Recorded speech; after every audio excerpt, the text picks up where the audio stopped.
여러분 안녕하십니까? KBS 아메리칸 뉴스입니다. 도로와 프리웨이에서 일어나고 있는 보복운전 증가 실태보도 어제 전해드렸는데요. 코로나19로 억눌렸던 감정이 운전 중에 나오는 것으로 요즘 많은 사람들이 겪고 있는 일입니다. 어제에 이어 오늘은 보복운전 또는 공격적인 운전자와 맞닥뜨렸을 때의 대응 방법을 전해드립니다. 김경일 기자가 취재했습니다. 만약에 운전 중 시비가 붙었을 경우 가장 중요한 것은 차에서 내리지 않는 것입니다. 상대방 운전자가 욕설과 폭력적인 행동을 한다면 차량 번호를 기억해 신고하는 방법이 현명합니다. 시비가 발생해 보복운전 차량이 따라올 경우 경적을 울려 다른 사람의 도움을 받도록 주의를 끄는 방법도 있습니다. 그러나 계속 따라올 경우 절대 집으로 향해선 안 됩니다. 사람들이 많은 곳이 안전합니다. 사람이 보고 사건 나면 사람이 이 사람이 봤는데 이렇게 됐다 그런 witness라고 그러죠. 저녁 때는 화는 되고 뭐 점심 때 이럴 때는 뭐 가스스테이션, 뭐 식당 그런데 사람이 많이 있는 데가 그게 더 좋죠. 안전하고요. 네. 보복 운전 증거 확보를 위해 동영상을 찍기도 하지만 상황을 악화시킬 수 있습니다. 경찰은 난폭 운전 예방법을 운전자들에게 홍보하고 있습니다.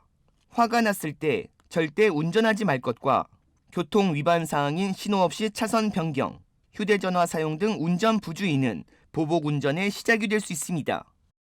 경찰은 보복 운전 시비가 될 수 있는 과속이나 과격 운전을 효과적으로 줄이는 방법으로 30분 더 일찍 출발할 것을 당부했습니다. 운전자들은 상대방에게 자신이 노출되지 않는다고 생각해 더욱 거친 행동을 하기도 합니다. 또 난폭 운전 피해를 당해 억울함을 호소하기도 하지만 자신의 운전 습관이 다른 운전자를 불쾌하게 하지 않는지 한번 생각해 볼 필요도 있습니다.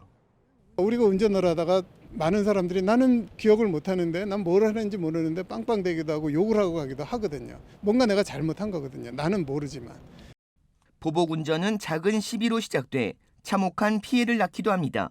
지난달 오렌지 카운티 프리웨이에서 갑자기 끼어든 차량을 향해 여성 운전자가 손으로 욕을 했고 분노한 상대 차량 운전자가 총격을 가해 뒷좌석에 앉아 시비와 전혀 관련 없는 6살 소년이 숨지기도 했습니다.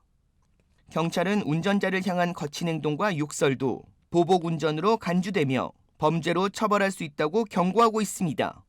LA 경찰국은 다음 주 화요일 캘리포니아주 전면 재개방을 앞두고 보복 운전의 원인이 될 수 있는 과격 운전자 단속을 펼치고 있습니다.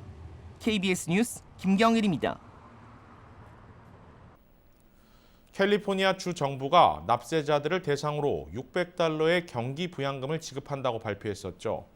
그런데 처음에 저소득층에게만 해당됐던 수의 대상이 최근 중산층으로까지 확대되면서 많은 사람들이 정확한 지급 대상과 금액, 시기 등에 대해 혼란스러워하고 있습니다. 이유수 기자가 주정부 관련 지원금에 대해 쉽고 자세하게 정리했습니다. 캘리포니아 주정부가 $600의 경기부양 지원금을 지급합니다. 지급은 연방정부 방식과 다릅니다. 연방정부는 세금 보고에 속한 가족 구성원 수에 따라 경기부양금을 지급했습니다. 하지만 주정부는 세금 보고 건당 $600를 지급합니다. 자녀를 둔 맞벌이 부부가 공동으로 세금 보고를 한 경우 한 건의 세금 보고가 이루어지기 때문에 이 가구는 $600의 현금을 지원받습니다. 맞벌이 부부 그리고 성인 자녀가 각각 세금 보고를 마친 경우 부부 앞으로 $600, 자녀 앞으로 $600가 지급됩니다. 부양가족이 많을 경우 더 많이 받을 수 있는 연방정부 방식과는 다릅니다. 그렇다면 지급 대상은 어떻게 될까? 당초 캘리포니아 주정부는 연소득 $30,000 이하의 극빈층 가구에만 현금을 지급할 계획이었습니다. 해당 가구 중 자녀가 있는 가정은 기본지원금 $600에 자녀 수당 $600를 더해집니다. 자녀 수가 많다고 더 많은 지원을 받진 않습니다. $30,000 이하의 가정 중에 자녀가 있어서 캘 EITC, California Earned Income Tax Credit을 받는 가정일 경우에는 $600에서 추가로 $600가 지급이 돼서 $1,200까지 받으실 수 있으십니다. 캘리포니아 주정부는 연소득 $30,000 이하의 극빈층을 지원하던 기준을 연소득 $75,000의 중산층 가구까지 확대했습니다. 하지만 연소득 3만 달러 이상 가정에는 자녀 수당 600달러가 포함되지 않습니다. 개빈 뉴섬 주지사는 현재 진행되고 있는 경기 부양안을 연장하고 부양가족당 500달러를 추가 지원하는 방안을 상정해 주의회의 승인을 기다리고 있습니다. 앞으로 지급 범위와 대상이 확대될 가능성도 있습니다. 캘리포니아주 경기부양금은 체류 신분을 확인하지 않습니다. 따라서 개인 납세자 번호를 사용해 세금을 보고한 경우라도 지원 대상에 포함됩니다. 만약 지급 대상에서 누락됐다면 내년도 세금 보고를 통해 환급 방식으로 수령할 수 있다는 점은 연방정부 지원 방식과 동일합니다. KBS 뉴스 이우수입니다. 미국의 5월 소비자 물가가 지난해 같은 기간보다 5%가 올라 13년 만에 가장 높은 상승폭을 기록했습니다. 인플레이션 우려가 제기되는 가운데 아직까지는 물가 상승이 일시적이라는 데 무게가 실리고 있습니다. 김향순 기자가 보도합니다. 지난달 미국의 소비자 물가 지표가 지난해 같은 기간 대비 5% 올랐다고 미 노동부가 밝혔습니다. 이는 2008년 8월 소비자 물가 지수가 5.4% 상승한 이후 거의 13년 만의 최고치입니다. 특히 중고차와 트럭 가격이 4월보다 7.3% 급등하며 소비자 물가 지수 상승을 견인했습니다. 전문가들은 코로나 백신 접종으로 경기가 회복되는 국면에서 수요가 급증한 반면 노동력이 부족한 것이 소비자 가격 상승을 불러왔다고 분석했습니다. People are going out to retail and enjoying behaviors that they used to. That created a really strong surge in demand, and there just weren't the drivers to keep up with that demand, and so that's when you see the high prices. 일각에선 인플레이션 우려가 제기되는 가운데 미 연방준비제도 이사회는 최근 물가 상승을 일시적인 것으로 보고 있습니다. 연준은 코로나로 1년 넘게 침체된 경기가 회복되고 있는 과정이라며 고용이 개선되고 저소득층까지 경기 회복이 확산될 때까지 완화된 통화 정책을 유지한다는 입장입니다. 미국 증시는 소비자 물가지수 상승폭을 일시적 급등으로 받아들여 S&P 500 지수가 사상 최고치를 기록했고 다우와 나스닥 모두 상승 마감했습니다. 올해 물가 상승은 지난해 코로나19 봉쇄 조치로 인해 소비가 사실상 바닥이었던 것에 대해 이른바 기저효과로 예상됐었습니다. 앞으로 물가 상승의 속도와 정도에 따라 연준의 대응이 달라질 것으로 보입니다. 워싱턴에서 KBS 뉴스 김양순입니다. 오늘 미국 동부 지역에서는 이른 아침 달이 태양을 가리는 부분 일식을 볼 수 있었습니다. 태양의 일부만 가리는 모양에 빗대어 불의고리 일식이라고도 하는데요. 미국 내 화제 소식들과 함께 묶어 전해드립니다. 박시몬 기자입니다. 이제 막 떠오른 붉은 빛의 태양을 달이 조금씩 가리기 시작합니다. 오늘 새벽 동부 지역에서 관측된 이른바 불의고리 부분 일식 현상입니다. 지구의 북반구 또는 미국 동북부에서 볼 수 있었던 이 현상은 달이 태양을 완전히 가리지 못해 개기일식이 아닌 부분 일식으로 불립니다. 가린 달 사이로 새어나오는 태양빛의 모양에 빗대어 불의고리라고도 부릅니다.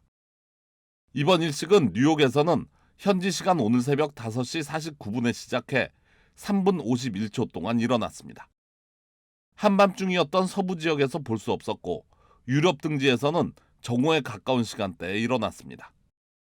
최근에 있었던 불의고리 현상은 지난해 8월에 있었으며 다음 해인 2024년에 다시 일어날 예정입니다. 뉴저지에서는 한 남성이 골프장에서 번개에 맞아 목숨을 잃었습니다. 어제 오후 3시 30분 뉴저지주 벌링턴 컨트리 클럽 골프장에 6번 홀과 7번 홀 사이에서 갑자기 닥친 폭풍으로 인해 번개가 치면서 한 남성이 번개에 맞았고 결국 그 자리에서 목숨을 잃었습니다. 당시 골프장 직원들은 갑자기 천둥이 치고 비가 내려 대피할 시간이 없었다고 설명했습니다. 애리조나주 윌콕스에 있는 한 마을입니다. 전신 주위에 곰이 전선에 엉켜 매달려 있습니다. 이를 본 주민들은 지역 전기회사에 연락을 취했고 신고를 받은 지역 전기회사는 즉시 전원을 차단했습니다.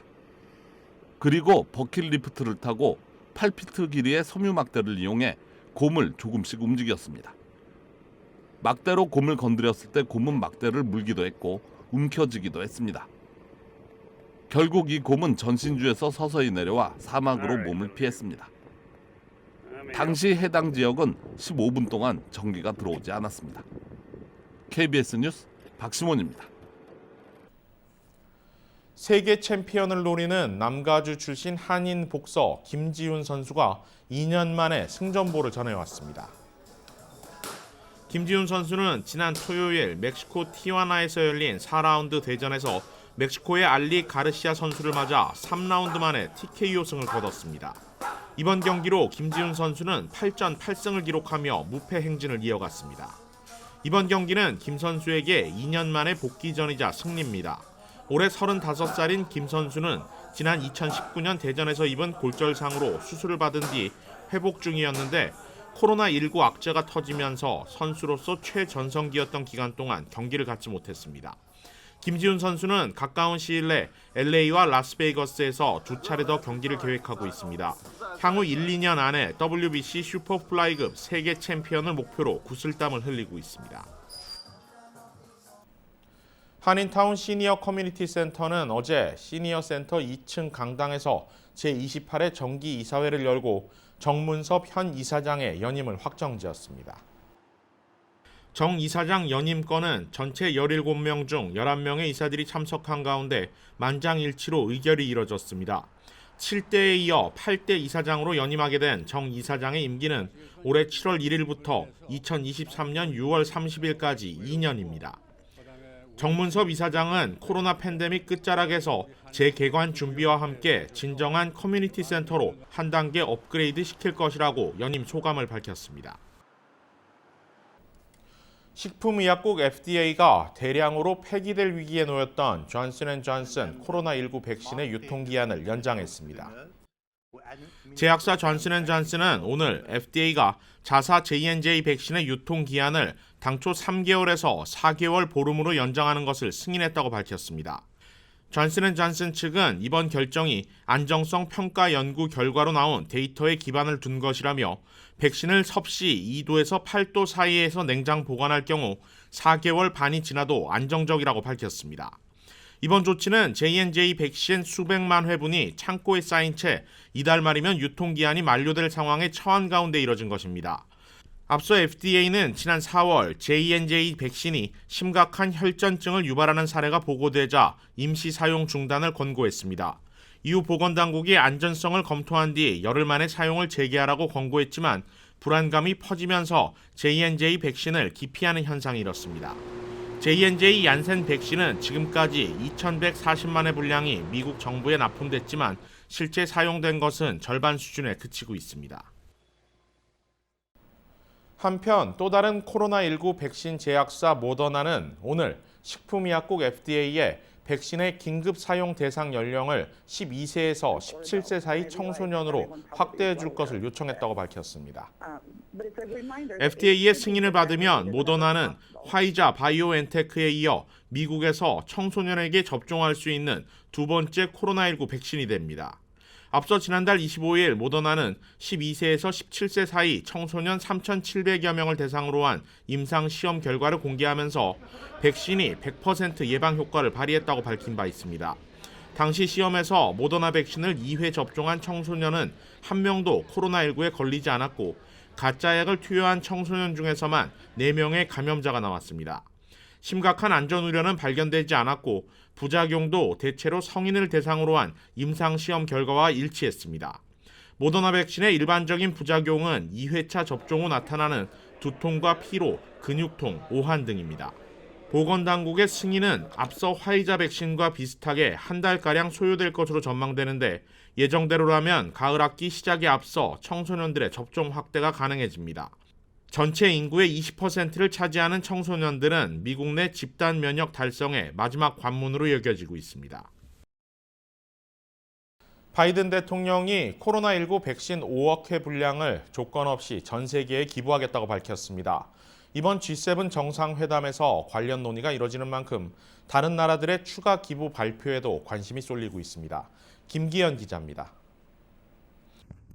조 바이든 미국 대통령이 내년 상반기까지 코로나19 백신 5억 회 분량을 전 세계 빈곤국에 기부하겠다고 밝혔습니다.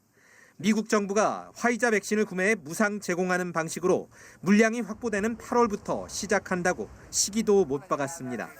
바이든 대통령은 특히 세계 각국의 접종 확대에 기여하는 것이 미국의 가치라며 백신 기부에는 아무런 조건도 없다고 강조했습니다. No strings attached. Let me say it again. With no strings attached.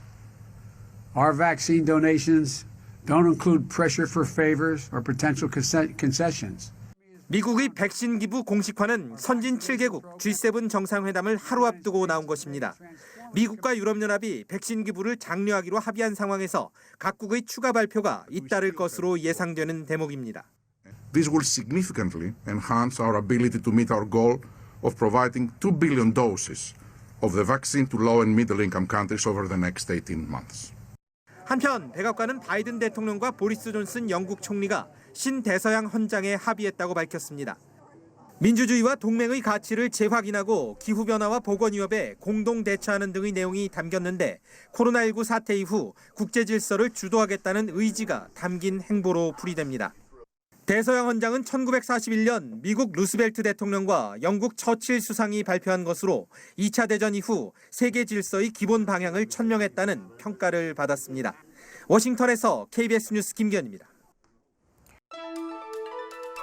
KBS 아메리칸 뉴스는 시청자들의 의견을 소중히 생각합니다. KBS 아메리칸 뉴스 마칩니다. 고맙습니다.